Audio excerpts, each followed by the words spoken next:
ప్రియ స్నేహితులారా, ఈ ఉదయకాలమున మరొక జీవిత చరిత్ర ద్వారా మీ ముందుకు రావడానికి కృప చూపిన దేవునికి నా వందనాలు తెలియజేస్తున్నాను. ఈ ఉదయకాలమున మార్కు అనబడే యోహాను గురించి మనం తెలుసుకుందాం. మొదటి శతాబ్దంలో యెరూషలేములోని సంఘానికి గొప్ప హింస కలిగింది. ఆ శ్రమలు కొనసాగుతున్నప్పుడు అపోస్తులుడైన యాకోబును చంపించినటువంటి హేరోదు రాజు పేతురును కూడా పట్టుకొని చెరసాలలో వేయించాడు.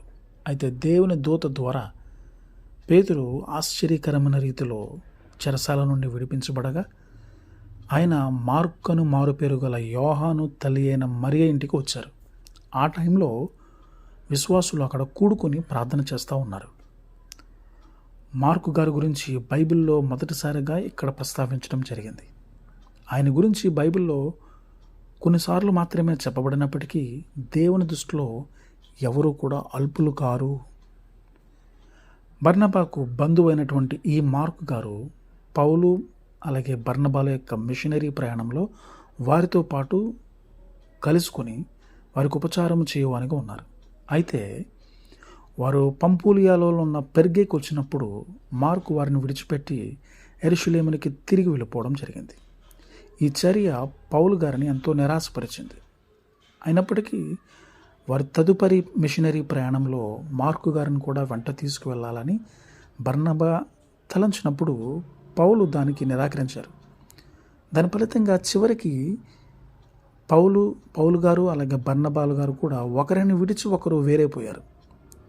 అందును బట్టి మార్కు గారు బర్నబా మార్కుని వెంట పెట్టుకుని కుప్రకు వెళ్ళారు. అప్పుడు మార్కు ప్రభువుకు నమ్మకంగా సేవ చేసిన దాన్ని బట్టి పౌలు గారు కూడా మార్కుని తన జత పనివానిగా పేర్కొన్నారు. పౌలు గారు చెరసాలలో ఉన్నప్పుడు తిమోతికి లెటర్ రాస్తూ మార్కుని వెంట పెట్టుకుని రమ్ము, అతడు పరిచారం నిమిత్తము నాకు ప్రయోజనకరమైన వాడు అని చెప్పారు. అంతేకాకుండా కొలసీ సంఘానికి మార్కు గారు వచ్చిన ఎడల అతనిని చేర్చుకున్నామని సూచించారు. ఒకప్పుడు సేవలో వెనుకంజ వేసినటువంటి మార్కు గారు తిరిగి సేవలో అంత స్థిరముగా నిలబడ్డారు. అపోస్తులుడైన పేతురు కూడా పరిచర్యలో మార్కు సహకారిగా ఉన్నారు. అయితే పేతురు తాను వ్రాసినటువంటి పత్రికలో నా కుమారుడు అని మార్కుని గురించి పేర్కొనడం జరిగింది. తరువాత మార్కు గారు ఐగుప్తుకు వెళ్ళి ఆఫ్రికాలో క్రైస్తవ సంఘాలను స్థాపించిన మొదటి వ్యక్తి అయినట్లుగా చరిత్ర చెప్పబడుతుంది. ఆయన అలెగ్జాండ్రియాలో సంఘాన్ని స్థాపించి అక్కడ పరిచర్య చేశారు. బైబిల్ గ్రంథంలో చేర్చబడిన మార్కు సువార్తను వ్రాసింది ఈ మార్కేనని అధిక శాతం బైబిల్ పండితులు భావిస్తారు. యేసుక్రీస్తుని దేవుని కుమారునిగా తెలియపరిచే ఈ సువార్త పుస్తకం పశ్చాత్తాపడి మారుమనసు పొందుమని అవిశ్వాసులకి అలాగే సర్వలోకానికి వెళ్ళి సర్వ సృష్టికి సువార్తను ప్రకటించుడి అని దేవుడిచ్చినటువంటి ఆ గొప్ప ఆజ్ఞకు విధేయులు కమ్మని విశ్వాసులకు పిలుపునిచ్చేదిగా ఉంది.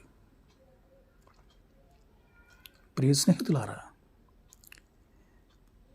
మీరు విఫలమైనప్పుడు మీరు తిరిగి విశ్వాస మార్గంలో కొనసాగడానికి మీ కొరకై ఎల్లప్పుడూ ఒక తెరవబడిన ద్వారం ఉన్నదని జ్ఞాపకం చేసుకోండి. అటువంటి కృప పరిశుద్ధాత్మ దేవుడు మీకు అనుగ్రహించును గాక. ఆమెన్.